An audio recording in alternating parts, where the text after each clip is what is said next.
স্ত্রীকে বলবেন তুমি আমার সব, তুমি আমার কৈতরি,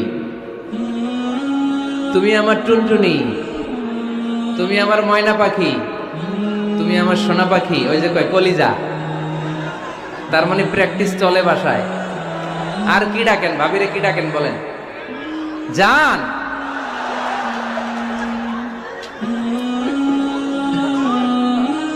জান ডাকেন।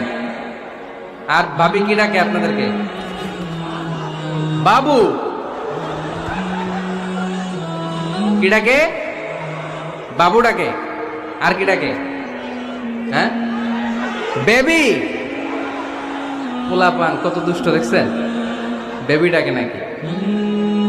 স্বামী স্ত্রীর মধ্যে এই সোহাগপূর্ণ, এই ভালোবাসাপূর্ণ এই ডাকাডাকিতে কোনো গুনাহ নাই, আছে সওয়াব। এগুলো দাম্পত্য জীবনকে সুখময় করে, ঠিক কি না?